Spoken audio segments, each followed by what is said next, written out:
The girl begged the biker not to fill her gas tank. She was scared her boyfriend would freak out and hurt her if he found out. Daniel Martin was topping off his Harley late at night at a nearly empty gas station when he heard soft crying from the next pump. A skinny teenager, maybe 19, stood in a hoodie, her hands shaking as she counted a small pile of coins.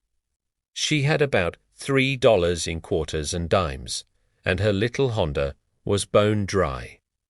Tears rolled down her face as she counted the same coins over and over as if the change could somehow turn into enough to get her out of there. Daniel didn't ask questions. He just walked over, slid his card into her pump, and squeezed the handle. "Please, stop," she cried, grabbing his arm. "Please don't do this." "It's already running, sweetheart," Daniel said, calm but firm. "You don't understand." Her voice dropped to a whisper, eyes locked on the gas station door. "My boyfriend's inside buying cigarettes.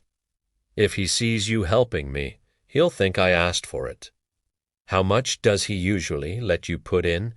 Daniel asked softly.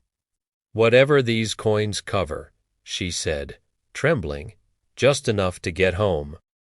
"Maybe half a gallon. Where's home?" "About 40 miles from here." The pump kept ticking $20, 30, 40. It finally clicked off at $42 with a full tank. She stared at the numbers like they were a death sentence. "Oh, my God, what did you do? He's going to lose it. He's going to kill me." Daniel asked gently, "Why would your boyfriend hurt you just because someone bought you gas?" But he already knew. Under the bright station lights, he could see dark bruises on her arms, marks she tried to hide under pulled-down sleeves. "Please," she begged, eyes wide, "just leave before he comes out. You're making it worse. He'll think this was planned." Then her whole body went rigid. "He's coming," she whispered. The door slid open, and her boyfriend stepped out. Early 20s, tank top, cheap chain, tattoos running up both arms. His face instantly turned dark when he saw Daniel standing near his girl. "What the hell is this?" he barked. He stormed over. "I leave you alone for 5 minutes, and you're begging some old biker for gas money." "I didn't ask him for anything," she started, but he grabbed her arm so hard she flinched.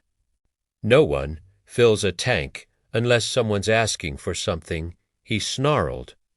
Daniel stepped forward, putting himself between the two. "I filled her tank because I saw someone who needed help. She didn't ask me for a dime." Tyler sized him up 6'3", broad shoulders, leather vest covered in patches. An older biker who clearly wasn't afraid of punks. "Mind your own business, old man," Tyler spat. "Get in the car, Brandy, now."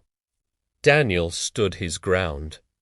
"I don't think she wants to go with you." "Seriously, Brandy, tell this old dude you're coming with me." Daniel looked into the girl's eyes. "Do you feel safe with him? Tell the truth."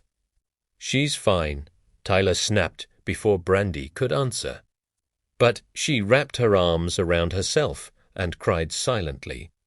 "Brandy," Daniel said softly, "do you want to get in that car with him?" She whispered to words that changed everything. "Help me." Tyler exploded, swinging a wild punch at Daniel. Years of hard work and riding kicked in the old biker caught his fist midair, turned him, and pinned him against the car in seconds. "Let me go," Tyler shouted, thrashing. "Somebody call the cops," he screamed. "Good idea," Daniel said. "Maybe they want to see the bruises on your girlfriend's arms." Sirens wailed nearby. Someone already called 911. Two patrol cars pulled up. Officers stepped out carefully, hands ready but calm. "Sir, let him go and step back," one ordered.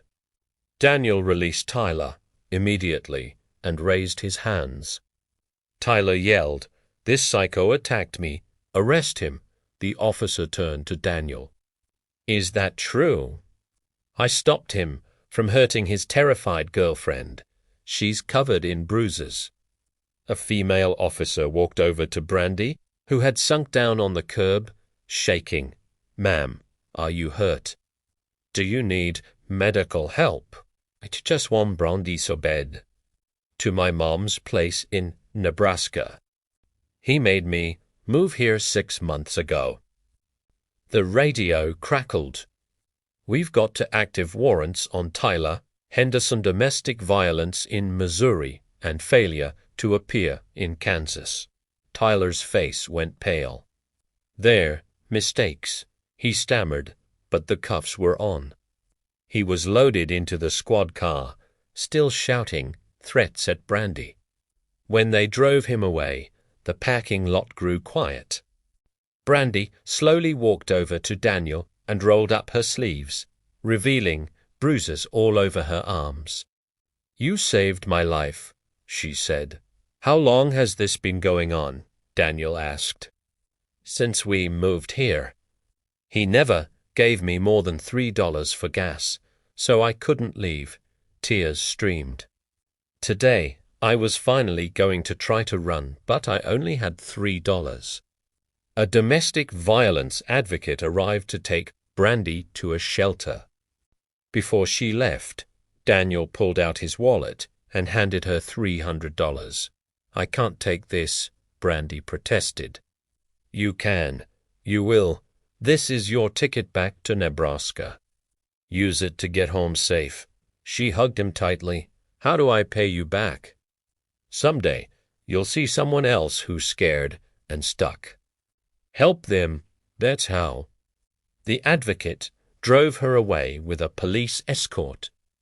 Daniel watched the taillights disappear, his hands shaking with anger at men who think hurting women makes them strong.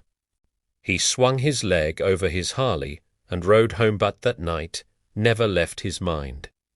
2 weeks later, Daniel called the shelter. Brandy was safe back in Nebraska and had left something for him. Daniel rode over to the shelter and was handed an envelope with his name on it. Inside, a letter. "Dear Mr. Daniel, I'm home and safe. You gave me my freedom back. I'm enrolling in college to become a social worker so I can help women escape situations like mine. Because of you, I have dreams again. Forever grateful, Brandy." 3 years later, Brandy finished college and works at a domestic violence shelter in Nebraska, helping other women escape abuse. She emails Daniel updates on the women she's helped. Last month, she sent a photo of herself standing next to a car she bought with her first paycheck. She joked, "The tank is always full now. Thank you for showing me I deserve better." Tyler didn't walk away from that night. With warrants and new charges, he's serving a long prison sentence. He won't hurt another woman anytime soon. Daniel still keeps Brandy's photo in his wallet, a reminder that one person stepping up can change everything. He tells this story to his biker brothers, the night he filled a stranger's tank and saved her life, because that's what bikers do. They protect the vulnerable. They stop when they see trouble. They stand between bullies and victims. They give gas money to struggling kids. They help survivors find a way out. Small acts save lives. One full tank gave Brandy a chance to escape. $300 got her home safe. One question, "Do you feel safe?" changed her future forever. Now, Brandy helps others, one full tank at a time, one whispered "help me" at a time. Sometimes heroes wear leather vests instead of capes. Sometimes they ride Harleys instead of white horses.